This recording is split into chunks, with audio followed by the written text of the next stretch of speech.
لیکن میرے پیاروں اگر ماں باپ کو ستا کر کے روزی کی تلاش میں نکلو گے، روزی اگرچہ مل تو سکتی ہے لیکن اس روزی میں برکت نہ ملے گی، اس سکون نہ ملے گا، وہ راحت نہ ملے گی۔ ان سردیوں کی ٹھنڈ رات میں اٹھو، اگر پیشاب لگی ہے تو پیشاب کرنے کے بعد ایک بار اپنی ماں کو دیکھ لیا کر، ایک بار اپنے باپ کو دیکھ لیا کر۔ کہیں بڑھاپے میں انہیں گرم پانی کی ضرورت تو نہیں ہے، کہیں بڑھاپے کی کمزوری سے ان کے جسم سے لحاف کھسک تو نہیں گیا ہے۔ میرے پیاروں انہیں حقارت سے مت دیکھنا، اگر تم نے انہیں حقارت کی نگاہ سے دیکھا تو دنیا میں تجھے کہیں عزت نہیں ملنے والی، پوری قوم تجھے حقارت کی نگاہوں سے دیکھے گی۔ میرے پیاروں ماں کا مقام یہ ہوا کرتا ہے کہ نبی پاک صلی اللہ علیہ وآلہ وسلم ایک روز نماز سے فارغ ہونے کے بعد مسجد نبوی شریف کے گوشے میں تشریف فرما ہوتے ہیں اور آپ زاروں کتار رونے لگتے ہیں۔ جب آپ فارغ ہوئے ایک صحابی رسول خدمت میں حاضر ہوتے ہیں، حضور کس نے آپ کو رنج پہنچایا، کس نے آپ کو تکلیف دی، حضور آپ رو کیوں رہے ہیں؟ اس وقت نبی پاک کی عمر شریف تقریباً 52 سال بتائی جاتی ہے۔ میرے آقا نے سسکتے ہوئے لبوں سے کہا، اے میرے مقدس صحابہ مجھے میری ماں کی یاد آتی ہے۔ اور کس سے کہا تھا؟ حضرت عمر فاروق سے کہا، اے عمر مجھے میری ماں کی یاد آتی ہے، ماں کی یاد میں میں رو رہا ہوں۔ حضرت عمر پوچھتے ہیں، یا رسول اللہ ماں کی یاد میں؟ بولے ہاں ماں کی یاد میں۔ کہا حضور ایسا کیوں؟ کہا ایسا اس لیے آج میری ماں دیکھتی کہ اس کے بیٹے کے ہاتھ پر لوگوں نے کلمہ پڑھا ہے تو ماں کتنی خوش ہوتی۔ آج میری ماں دیکھتی کہ میری ابتدا میں کتنے لوگ نماز پڑھ رہے ہیں، ماں کتنا خوش ہوتی۔ آج میری ماں ہوتی دیکھتی کہ میرے بچے نے خدا وحدہ لا شریک کے لیے مسجد کا قیام کیا ہے تو میری ماں کتنی خوش ہوتی۔ میرے پیاروں ماں باپ بچوں کے حق میں ماں باپ سے زیادہ کسی کی دعا اثر نہیں کرتی۔ ایک بار نبی پاک صلی اللہ علیہ وسلم ایک محفل میں بیٹھے تھے اور بیٹھے تھے، ایک ضعیف عورت لاٹھی کے سہارے ٹیکتی ہوئی حضور کی محفل میں آئی۔ جیسے آئی آقا کریم کھڑے ہو گئے، کھڑے ہونے کے بعد اپنے شان مبارک سے آپ نے کملی کو نکالا اور زمین پر بچھایا اور اس بوڑھی عورت کو بٹھایا اور بٹھانے کے بعد بات کرتے رہے۔ جب وہ بوڑھی عورت چلی گئی صحابہ نے عرض کیا، یا رسول اللہ صلی اللہ علیہ وآلہ وسلم یہ خاتون کون تھی جس کی تعظیم میں آپ کھڑے ہو گئے؟ آپ نے اپنی کملی مبارک جن کے لیے بچھائی۔ پیارو وہ چادر مبارک ہے جس کے اندر حضرت فاطمہ، حضرت امام حسن حسین، حضرت مولا علی کو حضور نے داخل فرما کے دعا مانگی تھی، اے اللہ میں ان سے محبت کرتا ہوں تو ان سے محبت کر، اور جو ان سے محبت کرتا تو ان سے محبت کر۔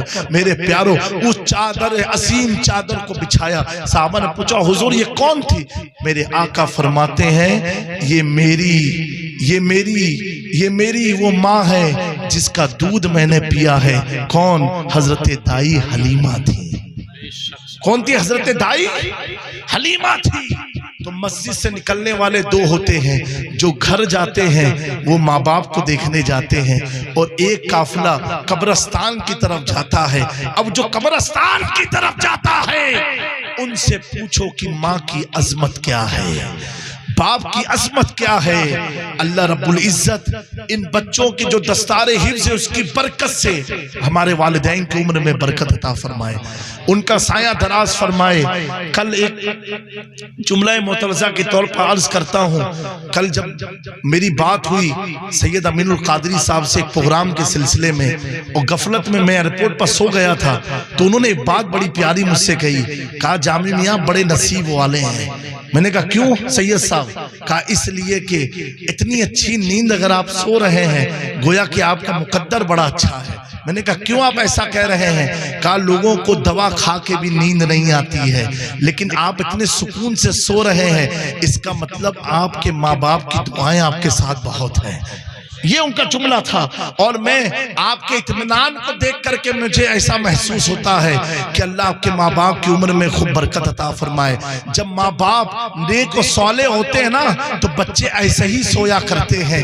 قسم خدا کہ میرے پیارو اتنا میں عرض کرتا ہوں اور یہ میں کہیں تقریر میں بولتا نہیں ہوں. آج جو کچھ بھی مجھے ملا ہے یہ میرے ماں باپ کی جوتیوں کا صدقہ ملا ہے. میرا ایک اصول ہے میں دنیا کے کسی بھی کونے میں جاؤں اس وقت تک سفر کو شروع نہیں کرتا ہوں جب تک اپنے ماں کی تلوے کو نہ چوم لوں, اپنے باپ کے قدم کو اپنے کندھے پر نہ رکھ لوں, کیونکہ مجھے معلوم ہے دنیا تو گرا سکتی ہے لیکن وہ شخص گر نہیں سکتا جس کے سر پر ماں باپ کی شفقت کا شامیانہ. میرے پیارو آج بھی میرا اصول ہے میں اپنے گھر میں اگر میرا اپنے ماں کی پاس سوتا ہوں تو الحمدللہ, اگر میری ماں پلنگ پر ہے تو جہاں ان کا قدم ختم ہوتا ہے وہاں زمین پر میں گدے لگاتا ہوں, اس گدے پر میں سوتا ہوں. میری ماں بار بار کہتی ہے بیٹا تم عالم ہو تم اوپر سویا کرو. میں کہتا ہوں ماں عالم میں بعد میں ہوں, کچھ بھی میں بعد میں ہوں, سب سے پہلے تو آپ کا بیٹا ہوں. اور آپ کو لگتا ہے میں زمین میں سو رہا ہوں یہ آپ کو اچھا نہیں لگتا, مجھے اتنا سکون ملتا ہے کہ میں جنت کے نیچے سو رہا ہوں, جنت کے سائے تلے سو رہا ہوں. میرے پیارو ماں باپ کی عزت اگر نہیں کی تو تمہیں کچھ نہ ملنے والا, اور جس نے ماں باپ کی عزت کر لی, جس نے ماں باپ کی دعائیں لے لی, دنیا اور آخرت اللہ اس کے لیے بنا دے گا. میں بار بار کہتا ہوں اللہ تبارک و تعالی حضرت رئیس ملت کی عمر میں خوب برکتیں عطا فرمائے. یہ حضرت کا کرم ہے, ان کی شفقت ہے. جب جب پریشانیاں اگر گھیرتی ہے میں صرف حضرت کو فون لگاتا ہوں حضرت فلاں جگہ جا رہا ہوں ابو دعا فرما دے. جب رئیس ملت فرماتے ہیں بیٹا گھبراؤ نہیں کوئی واندہ رہی سب کچھ اچھا ہو جائے گا. قسم خدا کی ایسی طاقت آ جاتی ہے, ایسی طاقت آ جاتی ہے کہ جس طاقت کو احمد رضا نے سوداگران سے اعلان کر کے کہا تھا کیا دبے جس میں حمایت کا ہو پنجہ تیرا, شیر کو خطرے میں لاتا نہیں کتا تیرا, اس نشانی کے جو سگ ہے نہیں مارے جاتے, حشر تک میرے گلے میں رہے پٹا تیرا. میرے پیارو بابا فرید الدین گنج شکر کا جب یہ معاملہ ہوا بس کروں کی سننا ہے آپ لوگوں کو. جب یہ واقعہ ہوا تو ماں کی طرف دوڑتے ہوئے گئے کہ ماں کو یہ واقعہ سناؤں. ماں کی خدمت میں حاضر ہوئے, کہا ماں تیرے بیٹے نے تو کمال کر دیا. بولو بلند آواز سے بولو. کہا تیرے بیٹے نے کمال کر دیا. ماں تو ماں ہوتی ہے. ماں نے پوچھا بیٹا کیا ہوا؟ کہا ماں میں کچھ تبلیغ نہیں کرتا ہوں, صرف مسکراتا ہوں, لوگ کلمہ پڑھ کے اسلام میں داخل ہو جاتے ہیں. ماں کہتی ہے بیٹا یہ تیرا کمال نہیں یہ تیری ماں کا کمال ہے. اے میری قوم کی ماں بہنوں, بابا فرید کی ماں کہتی ہے بیٹا تیرا کمال نہیں تیری ماں کا کمال ہے. بیٹے بابا فرید ہیں, ادب کے دائرے میں عرض کرتے ماں تو گھر کے باہر نکلتی بھی نہیں, تجھے آس پڑوس والوں نے دیکھا بھی نہیں اور تو کہہ رہی کمال تیرا ہے. ماں یہ مبہم بات ہے ذرا کھول تو دو کیا معاملہ ہے. اے میری قوم کی بہنوں اگر چاہتی ہو بابا فرید جیسا بیٹا اللہ تمہاری گود میں دے دے تو ان کی ماں نے جو راز کھولا اس پر عمل کر لینا. بابا فرید کی ماں کہتی ہے بیٹا سن پہلے کھانا کھا لے. کھانا کھا لیا. کہا ماں بتا تو دو کیا راز ہے. ماں کہتی بیٹا جب سے مجھے اس بات کا علم ہوا کہ تو حمل سے ہے, میں پیگننٹ ہوں, میرے شکم میں کوئی بچہ ہے, بیٹا میں نے قرآن کو 9 مہینے تک کنٹینیوز پڑھا ہے. کنٹینیوز قرآن کو پڑھتی اور بیٹا پڑھنے کے بعد قرآن کو ہاتھ میں لے کے دعا کرتی اے اللہ میرے پیٹ میں جو بھی بچہ ہے اس کے چہرے پر قرآن کا نور عطا فرما, قرآن کا نور عطا فرما. تو بیٹا میں نے جو 9 مہینے اور حضور کا فرمان بھی مفہوم حدیث جب ماں عورت حمل سے ہوتی اس کی دعائیں قبول بھی ہوتی ہیں. تو کہا 9 مہینے یہ دعا مانگی تو بیٹا جب تو پیدا ہوا تو تیرا چہرہ اتنا چمکتا تھا، اتنا خوبصورت اللہ نے تجھے پیدا کیا کہ اب تجھے قرآن سنانے کی ضرورت نہیں ہے، تیرے چہرے کو لوگ دیکھ دیکھ کر کے قرآن پڑھنے لگ جائیں گے۔ اللہ نے تجھے اتنا خوبصورت پیدا کیا تو کہا بیٹا یہ میری دعاؤں کا کمال ہے، تو جہاں جہاں جاتا ہے اللہ نے تیرے چہرے کو بولتا قرآن بنا دیا ہے، تجھے کچھ کہنے کی ضرورت نہیں ہے، تیرا چہرہ بتا دیتا ہے کہ تو کون ہے۔ میرا امام کہتا ہے کیا بات رضا اس شبرستان کرم کی زہرا ہے کلی جس میں حسین اور حسن۔ تو میری قوم کی ماں بہنوں قرآن کی تلاوت کرو۔ آنے والا مہینہ رمضان المبارک کا ہے، آنے والی رات شب برات کی ہے، پنچوالٹی کے ساتھ پاکیزگی کے ساتھ اپنے بچوں کو لے کر کے قرآن پڑھو۔ اور اب تو آن لائن بھی قرآن پڑھایا جاتا ہے، اگر موبائل آپ کے پاس اچھے اچھے ہیں ان پکچروں کو کیوں دیکھتے ہو جس سے تمہاری زندگی کی پکچر برباد ہو رہی ہے، جس سے تمہارا حال اور مستقبل برباد ہو رہا ہے۔ کچھ اچھی چیزیں بھی دیکھ لو جس سے اللہ تعالیٰ تمہیں ہدایت عطا فرما دے، تمہیں خوشیاں عطا فرما دے۔ میں ایک بار پھر سے دل کی گہرائیوں کے ساتھ اس مدرسے محبت العلوم کے تمام اراکین اساتذہ کو مبارکبادی پیش کرتا ہوں۔ سنتے ہیں کہ محشر میں صرف ان کی رسائی ہے، سنتے ہیں کہ محشر میں صرف ان کی رسائی ہے،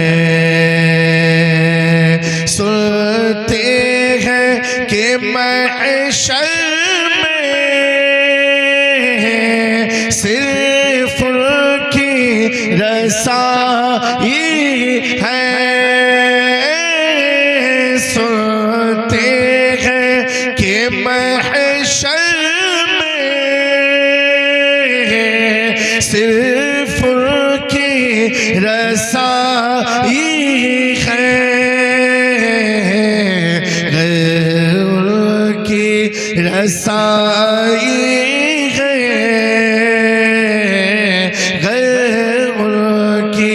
رسائی ہے،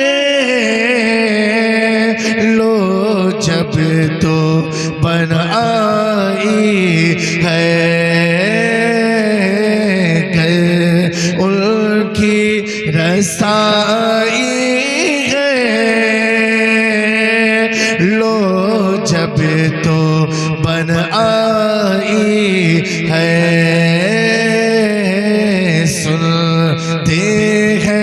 کہ محشر میں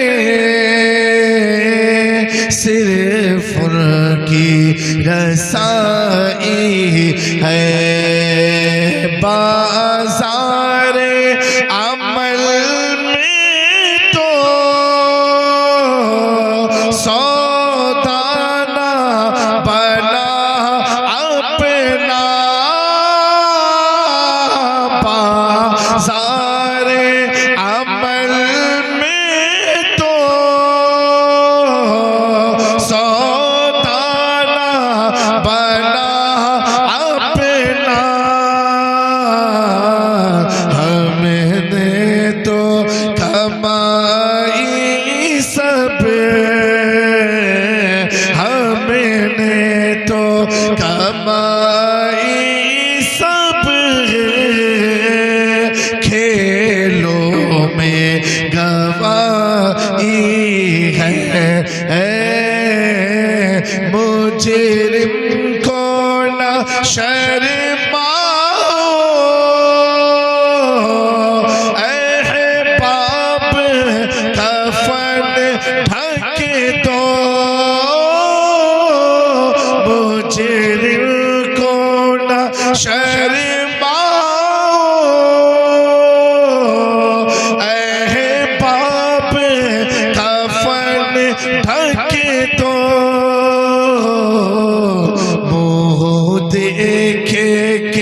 منہ دیکھے کہ کیا ہوگا، پردے میں بھلائی ہے، سب نے صف محشر میں للکار دیا ہم کو، سب نے صف محشر میں للکار دیا ہم کو، اے بے قصوں کے آقا، اب تیری دعائی ہے، یوں تو سب انہی کا ہے، پر دل کی اگر پوچھو، یہ ٹوٹے ہوئے دل ہی، یہ ٹوٹے ہوئے دل ہی خاص کی کمائی ہے، سنتے ہیں کہ محشر میں صرف ان کی سبحان اللہ ہے، ان کی رسائی ہے،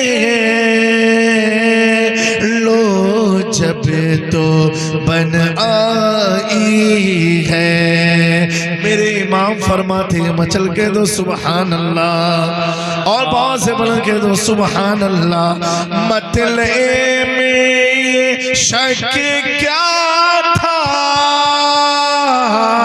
واللہ رضا واللہ صرف ان کی رسائی ہے، صرف ان کی رسائی ہے، لو جب تو بنائی ہے، سنتے ہیں، آپ کو یاد ہے کہ نہیں ہے تو پڑھ دو مل کے، سنتے ہیں میں صرف ان کی رسائی ہے۔ حضرات گرامی، آج کا میرا اس علاقے میں آنا بڑا یادگار ہے۔ کیا ہے بڑا؟ اب پوچھو کیوں؟ الحمدللہ کئی سال سے رمضان شریف میں عمرے میں جاتے تھے، امسال کچھ معاملات تھے کہ ارادہ تو بنا تھا لیکن کہیں سے کوئی اسباب نظر نہیں آ رہے تھے، اور میں دلی سے جب نکلا ہوں، ہمارے ساتھ وہ بھائی مولانا صاحب تھے ایک، اور جو گاڑی چلا رہے تھے عبدالحق بھائی، ڈاکٹر عبدالحق صاحب، تو دلی غازی آباد جب پار کیا نا، ایک فون آیا، اور فون یہ آیا کہ حضرت ہم چاہ رہے ہیں کہ رمضان شریف میں آپ کو مدینہ شریف لے کے جانا ہے۔ سبحان اللہ۔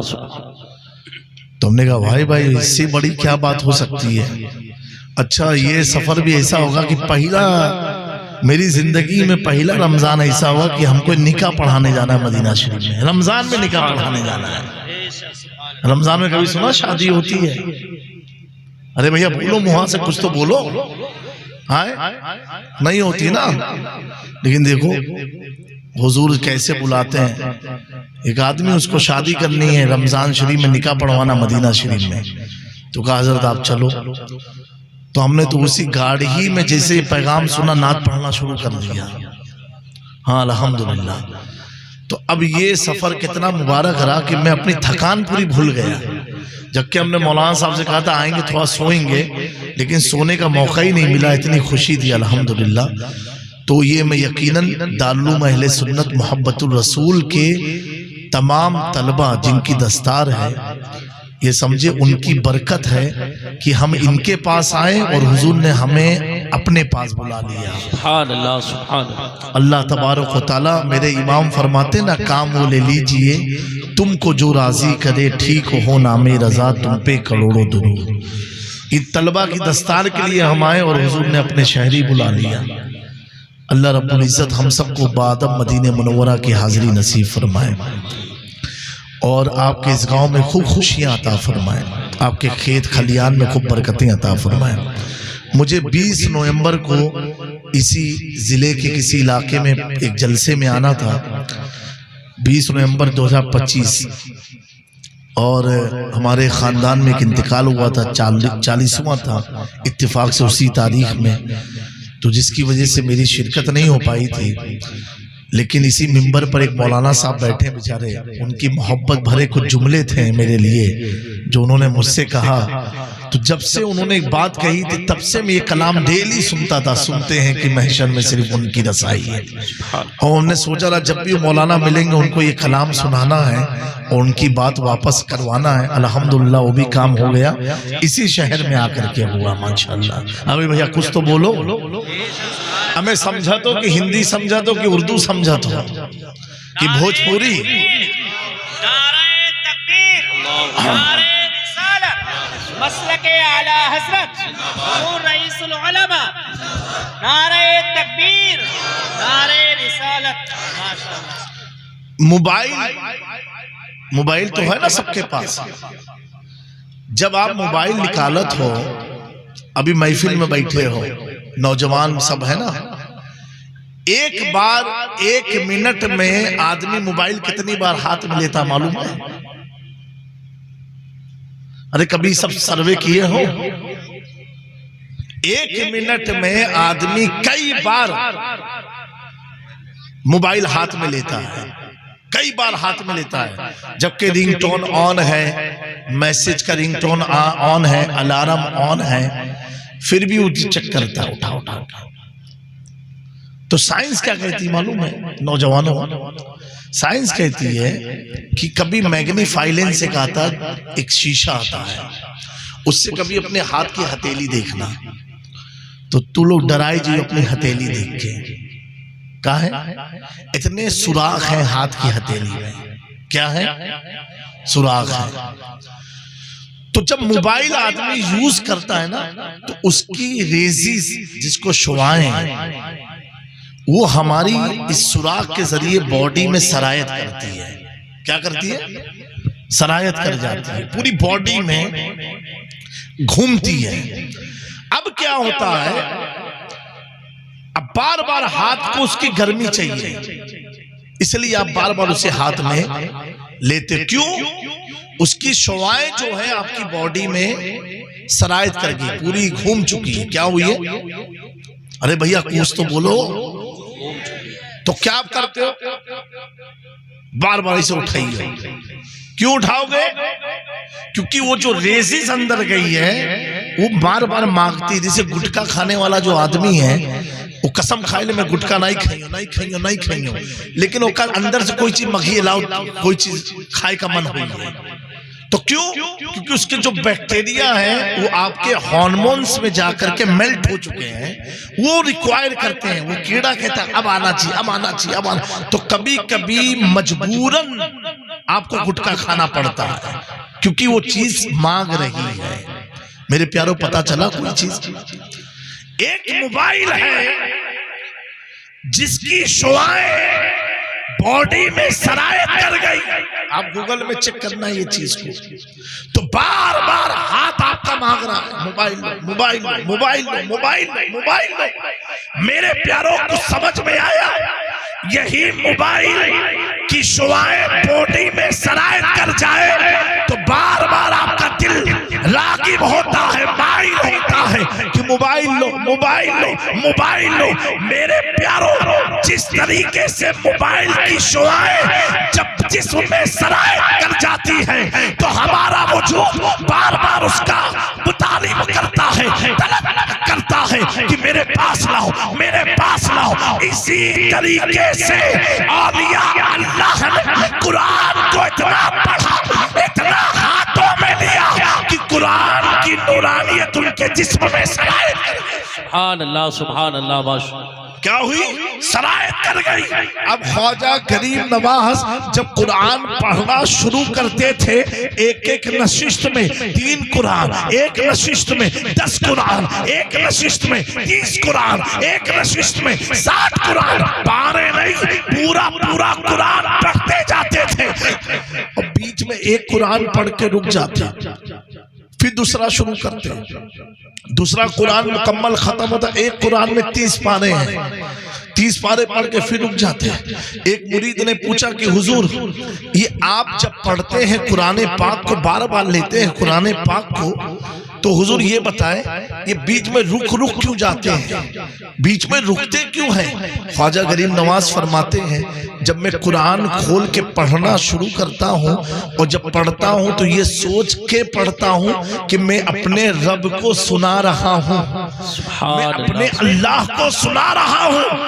جب 30 پارے پڑھ لیتا ہوں پھر قرآن کو بند کر کے انتظار کرتا ہوں جب میرا رب کہتا ہے معین الدین دوبارہ پڑھ، پھر میں پڑھنا شروع کر دیا. سبحان اللہ بے شک سبحان اللہ. میرے پیارو، یہ قرآن جو بچوں نے آج حفظ کیا ہے، یہ قرآن کے بارے میں رب کیا فرما رہا ہے؟ ذالک الکتاب لا ریب فیہ، یہ وہ کتاب جس میں کوئی شک نہیں ہے، کوئی ڈاؤٹ نہیں ہے. پوری دنیا میں واحد کتاب قرآن ہے جس کے بارے میں رب فرما رہا ہے کہ اس میں کوئی شک نہیں ہے. اے بابو چھٹا وہیں نیچے بیٹھ کر کے لے لو. درود پاک پڑھ لیجئے. اللہم صلی علی صلی اللہ علیہ نبی امین صلی اللہ علیہ وسلم، صلاۃ والسلام علیک یا رسول اللہ صلی اللہ علیہ وسلم. پھر بھی یو پی کا ماحول تو اچھا ہے. دربھنگا میں ایک بار کعب ہوا، وہاں صاحب لوگ ایک جناب نے نذرانہ دیا، مسافہ کیا، 500 روپیہ دیا. تو ایسے دیا جیسے ایسے یہ 500 ہی ہے دیا، تو ہم نے ایسے رکھا. تو اب جیسے ہمارے ساتھ ابھی مفتی صاحب ہیں، وہاں پر ایک مولانا صابر صاحب رہتے ہیں، تو کہہ رہا ہے کہ ہمیں 450 روپیہ چھٹا دو واپس. تو کہا اب وہ اس کو سمجھا رہا ہے اسے ہم کیسے دے دیں، یہ حضرت کا پیسہ تو ہم ہی دیے نا، چھٹا ہمیں دو، 450 واپس دو، 50 روپیہ صرف نظر آنا ہے. ہاں ابھی تو ایسا بھی دور شروع ہوا ہے. تو اب وہ بیچارہ گھبرائے کہ کیسے میں کر دوں. تو ہم سے کہا تھا کہ حضرت یہ کہہ رہا ہے کہ 450 واپس دینا. ہم نے کہا دے دو بھیا، پورا ہی واپس دے دو. کہا تھے نہیں خالی 50 روپیہ نظرانہ، 450 واپس ہم کو چاہیے. بتاؤ یہود اور آئے ہوا ہے، یعنی کہ اب چھٹا لوگ اسٹیج سے لینا شروع کر دیے ہیں. میرے پیارو، اے میرے قوم کے نوجوانوں، اللہ تبارک و تعالیٰ نے جو کتاب ہم تمام کی رشد و ہدایت کے لیے بنایا اور اپنے محبوب پر نازل فرمایا، اتنے سارے لوگ ہو، کیا کبھی قرآن پاک کھولنے کا موقع ملا؟ دربھنگا کے ایک علاقے میں گئے تو ہم نے کہا بھیا قرآن پاک ہے؟ تو بولے ہاں حضرت ہے. لے کر کے آئے، بالکل گرد غبار لگا ہوا اس کے اوپر، اس کی پوری جلد پر. تو ہم نے کہا اتنا پرانا؟ تو ان کی بیوی بولی کہ حضرت میری اماں نے ہم کو دیا تھا جہیز میں، اور ہم نے نیت کیا اپنی بیٹی کو دیں گے جہیز میں. بتاؤ، اماں نے پڑھنے کے لیے دیا تھا کہ جہیز میں رکھنے کے لیے دیا تھا؟ اور ہم نے اتنا برا حال بنا کے رکھا ہے. کلام پاک ہے، ہاں حضرت ایک دم اوپر رکھ دو تاکہ کوئی کا ہٹوے نہ پہنچے. اب اتنی اوپر ہے، پورا سال ہو جاتا ہے کہ ہماری قوم کے لوگ گھر میں رکھے ہوئے قرآن کو کھولتے نہیں. میرے پیارو، یہی قرآن جس کو تم کھول نہیں رہے، کل قیامت کے دن اللہ کے حضور تمہاری شکایت کریں گے. تو کیا جواب دو گے؟ کیا جواب دو گے؟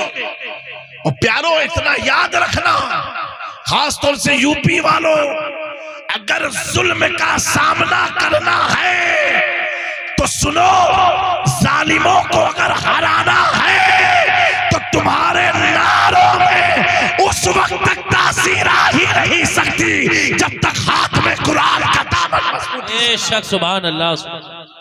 کیونکہ جو بغیر قرآن کے میدان میں نکلو گے کبھی کامیابی نہیں ملنے والی، کبھی ترقی نہیں ملنے والی۔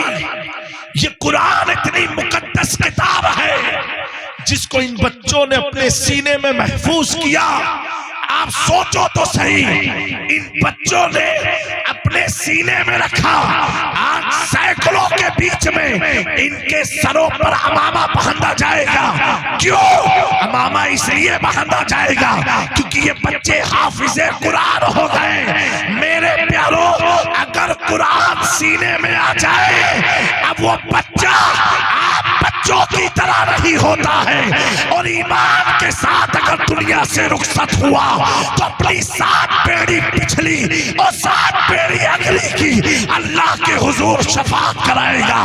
اب آپ سوچو تو صحیح، جو قرآن مصطفیٰ پر نازل ہو اور مصطفیٰ کی امت اگر اسے یاد کر لیتی ہے، وہ 14 پیڑھی کی اللہ کے حضور شفاعت کراتی ہو، شفاعت کا حق رکھتی ہو، تو میرے آقا کا عالم کیا ہوگا؟ تبھی تو میرا امام کہتا ہے رضا بول سے اب وقت کرتے گزریے کہ ہے رب سلیم صدائے۔ نعرہ تکبیر، نعرہ رسالت، مسلک اعلی حضرت حضور رئیس العلماء۔ جب ایک قرآن کا حافظ ایک قرآن کو یاد کرانے والا شفاعت کا حق رکھتا ہو، اللہ اکبر، تو حضور کی ذات کیا ہوگی؟ میرا امام کہتا ہے پل سے اتارو راہ گزر کو خبر نہ ہو، جبریل پر بچھائے تو پر کو خبر نہ ہو۔ آقا کی شان کا عالم کیا ہوگا میرے پیاروں؟ اور اسی ایمان کی دولت کے ساتھ جب آدمی دنیا سے رخصت ہو جاتا ہے تو وہی امام احمد رضا کا پوتا کہتا ہے تجھے کیا فکر ہو اختر، تیرا یاور ہے وہ یاور، بلاؤں کو جو تیری خود گرفتار بلا کر دے، نبی مختار کل ہے جس کو جو چاہے عطا کر دے۔ میرے دوستو، تو اس قرآن کے بارے میں رب فرما رہا ہے یہ وہ کتاب ہے جس میں کوئی شک نہیں ہے، کوئی شک نہیں ہے، کوئی شک نہیں ہے، کوئی ڈاؤٹ نہیں ہے۔ میرے پیارو، اگر گھروں میں قرآن کو رکھا ہے، اے میری عزت ماں بہنوں، میری قوم کی شہزادیوں، آپ کے گھروں میں اگر قرآن ہے، مجھے معلوم ہے آج گھر میں مرد سے زیادہ اگر دینداری کسی میں ہے تو گھر کی عورتوں میں ہے۔ مرد تو صرف غیبت، بیڑی، سگریٹ، گٹکا، پان، مسالہ، چائے کے ہوٹلوں کو آباد کیے ہوئے ہیں، لیکن تمہارے گھر میں جو برکت آ رہی ہے تمہارے کرتوت کی وجہ سے نہیں، تمہارے بدعملی کی وجہ سے نہیں، بلکہ اگر آ رہی ہے یہی عورتیں ہیں جو نماز کا اہتمام گھر میں کرتی ہیں، جو تلاوت قرآن کرتی ہے، فاتحہ کا اہتمام کرتی ہے، انہیں 11ویں یاد ہے، انہیں 12ویں یاد ہے، انہیں کنڈے کی نیاز یاد ہے، انہیں یہ بھی معلوم ہے رمضان شروع کب ہونے والا ہے۔ مردوں کو تو چاند دکھنے کے بعد پتا چلتا اچھا کل سے پہلا روزہ شروع ہوگا۔ میرے دوستو، اتنا یاد رکھنا، جس قرآن مجید کو تم نے ہلکے میں لیا ہے نا، وہ قرآن کا وزن اتنا ہے، ہماری قوم نے تو سوچ لیا ہے، معذرت کے ساتھ کہتا ہوں، جب مصیبت آتی ہے تب ہماری قوم قرآن پڑھتی ہے۔ آج یہ پورے علاقے میں اگر 3 میت ہو جائے، علماء کرام 3 جنازے اٹھ جائیں الگ الگ محلے سے، تو کہیں گے اب لگتا ہے قرآن خوانی کرنی پڑے گی، اللہ تعالیٰ ناراض ہو گیا ہے۔ پھر محلے میں قرآن خوانی ہوتی ہے، لوگ قرآن پڑھنا شروع کرتے ہیں، قرآن خوانی، کوئی یاسین پڑھ رہا ہے، کوئی سورہ مزمل، کوئی سورہ رحمان، کوئی سورہ ملک پڑھ رہا ہے۔ میں ایک بات پوچھنا چاہتا ہوں پیارو، تم نے جو قرآن کو پڑھا گھر میں میت ہونے کے بعد پڑھا، میں نے پوچھا ہے نوجوان تو قرآن کیوں پڑھ رہا ہے؟ کہا حضرت اس کا ثواب میری ماں کی روح کو ملے گا، ان کے عذاب میں اللہ تخفیف فرمائے گا، ان کے گناہوں کو اللہ بخش دے گا، ان کو قبر میں تنہائی سے بچائے گا، ان کی قبر کو منور و مجلہ فرما دے گا، ان کی قبر کو تاریخیوں سے محفوظ فرما لے گا۔ میں نے کہا قرآن تو پڑھ رہا ہے، فائدہ تیری مری ماں یا باپ کو مل رہا ہے، قرآن تو پڑھ رہا ہے، ان کی قبر روشن ہو رہی ہے، قرآن تو پڑھ رہا ہے، ان کے گناہ بخشے جا رہے ہیں، قرآن تو پڑھ رہا ہے، ان کے درجات بلند ہو رہے ہیں، قرآن تو پڑھ رہا ہے، ان کو قبر میں سکون مل رہا ہے، قرآن تو پڑھ رہا ہے، انہیں قبر میں راحت مل رہی ہے۔ کہا ہاں ہاں حضرت پڑھ میں رہا ہوں، بینیفٹ ماں باپ کی مردوں کو مل رہا ہے۔ میں نے کہا یار تو جھوٹ بول رہا ہے کہ سچ؟ کہا نہیں بالکل سچ۔ ارے پیارو اب یہی تو سوچو تو ذرا، اگر تیرے قرآن پڑھنے سے تیرے گھر کے مردوں کو قبر میں سکون مل رہا ہے، راحت مل رہی ہے، عذاب میں تخفیف ہو رہی ہے، درجات بلند ہو رہے ہیں، اے نوجوانوں یہی سے سمجھ جا جب تیرا پڑھا قرآن مردوں کو اتنا فائدہ دے رہا ہے، اگر تو زندگی میں پڑھ لیا ہوتا کتنا سبحان اللہ، بے شک سبحان اللہ، کتنا فائدہ مل گیا ہوتا۔ لیکن نہیں افسوس، ہمیں تو تعبیز کے پیچھے بھاگنا ہے، ہمیں تو مرغوں کے پیچھے بھاگنا ہے، ہمیں کالے دھاگے کے پیچھے بھاگنا ہے، ہمیں فلاں مولوی کے پیچھے بھاگنا ہے، ہمیں فلاں پیر کے پیچھے بھاگنا ہے۔ کیوں؟ جب تک قرآن نہیں رہے گا یہ دنیا تجھے بھگاتی رہے گی، بھگاتی رہے گی، لیکن جب تیرے ہاتھ میں قرآن آ جائے گا، تیرے دل میں قرآن آ جائے گا تو یہ دنیا تیرے قدموں میں آ کر کے سمٹ جایا کرے گی۔ اسی لیے نعرہ رسالت مسلک اعلی حضرت شہزادہ حضور رئیس ملت، نعرہ تکبیر، نعرہ رسالت۔ میرے پیارو حضرت بابا فرید گنج شکر کا نام سنا ہے؟ میری قوم کی ماں بہنیں غور سے سنے یہ واقعے کو۔ بابا فرید گنج شکر کون ہے؟ یہ حضرت غریب نواز کے مرید و خلیفہ قطب الدین بختیار کاکی کے مرید و خلیفہ کا نام بابا فرید ہے۔ کیا نام ہے بابا؟ جن کی مزار شریف پاکستان میں ہے۔ آپ بڑے خوبصورت تھے، بہت ہی خوبصورت، اور حضور کا خون خوبصورت نہیں ہوگا تو کون خوبصورت ہوگا؟ بے شک سبحان اللہ، بڑے حسین و جمیل تھے، اور آپ کی عمر بہت کم تھی، 60 سال یا 8 سال کی تھی۔ اے بابو سنو، او بھیا بچے ہوئے تو کہاں بچے کرے تو انہیں سوئے تو سب سوئے ہیں، ہم لوگ اپنا دھیان رکھیے نا، اسی میں آج ہماری قوم برباد ہے۔ ہم دوسروں کو دیکھنے میں رہ گئے، اپنے آپ کو کب دیکھیں گے؟ ہاں ہم سب اپنے آپ کی اصلاح کر لیں، انشاءاللہ سب سنور جائے گا ماحول۔ حضرت بابا فرید گنج شکر کی عمر 7 سال یا 8 سال کی ہے، بچے ہیں۔ وہ دلی کے جس علاقے سے گزرتے تھے اور کسی بھی غیر مسلم کی طرف دیکھ لیتے اور مسکراتے تھے تو اللہ غیر مسلمانوں کے دلوں میں ایمان کی روشنی پیدا فرما دیتا۔ سبحان اللہ، کیا کوئی تبلیغ نہیں کرتے تھے، صرف دیکھ کے مسکراتے تھے، ان کے دلوں میں ایمان کی روشنی آ جاتی۔ یہ دلی میں بڑا مشہور آپ کا واقعہ ہوا، اور یہ معاملہ اس وقت کے قاضی کے پاس گیا، سپریم کورٹ میں گیا۔ کچھ غیر مسلمانوں نے ان کی شکایت کی کہ یہ ایسا سحر کرتا ہے، ایسا جادو کرتا ہے کہ اپنے جادو کے اثر سے لوگوں کو اپنا بنا لیتا ہے۔ بہرحال یہ کورٹ میں مقدمہ گیا، اور بابا فرید کی عمر بچے والی ہے، 7 سال یا 8 سال۔ آپ اپنے بچوں کو دیکھو اور نبی کے گھر کے بچوں کو دیکھو۔ اب کورٹ میں گئے، میں جلدی سنا رہا ہوں، کورٹ میں گئے اور جانے کے بعد مقدمہ پیش کیا گیا۔ جج نے پوچھا کیا معاملہ ہے اس بچے کا، قصور کیا ہے؟ بابا فرید سر جھکا کے کٹگھرے میں کھڑے ہیں۔ کہا کہ وکیل نے کہا کہ اس کا قصور یہ ایک جادو کرتا ہے، اور جادو کر کے لوگوں کی طرف دیکھتا ہے، لوگ اس کے دین کے پیروکار ہو جاتے ہیں، لوگ اس کی تقلید میں لگ جاتے ہیں۔ جج نے پوچھا بیٹا سچ سچ بتا دے، تو کون سا سحر کرتا ہے، کون سا جادو تو کرتا ہے کہ تیرے جادو کے اثر سے لوگ مسلمان ہوتے جا رہے ہیں؟ اللہ اکبر۔ حضرت بابا فرید گنج شکر نے اپنے سر کو اٹھایا اور اٹھانے کے بعد اس مشرک جج کی طرف دیکھا اور دیکھ کے مسکرایا۔ جج بھی کھڑا ہو کے کہا میں مجرم ہوں آقا، مجھے ساتھ بے لے۔ شک سبحان اللہ، یعنی اس نے بھی کلمہ پڑھ لیا۔ اب جو کورٹ میں آ کے مخالف تھے ان سب کی طرف دیکھ کے مسکرائے۔ پورے کچہری میں لوگوں نے کلمہ پڑھ کے بابا فرید کی مریدی میں شامل ہو گئے۔ اب یہ ہنگامہ ہوا۔ اب بچے تو بچے ہوتے ہیں، بابا فرید بڑے خوش ہوئے، بڑے خوش ہوئے۔ جب آپ پہ پاس کوئی خوشی آتی ہے تو سب سے پہلے آدمی کس کے پاس جاتا ہے؟ سب سے پہلے ماں کے پاس جاتا ہے، سب سے پہلے باپ کے پاس جاتا ہے۔ ارے وہ بچے بد نصیب ہیں جو اپنی ماں باپ کو اپنی خوشیاں نہیں شیئر کر پاتے ہیں۔ وہ بچے بد نصیب ہیں جو اپنی ماں باپ کی دعاؤں سے دور ہیں۔ وہ بچے بد نصیب ہیں جنہیں ماں باپ کی خدمت کا موقع نہیں ملتا ہے۔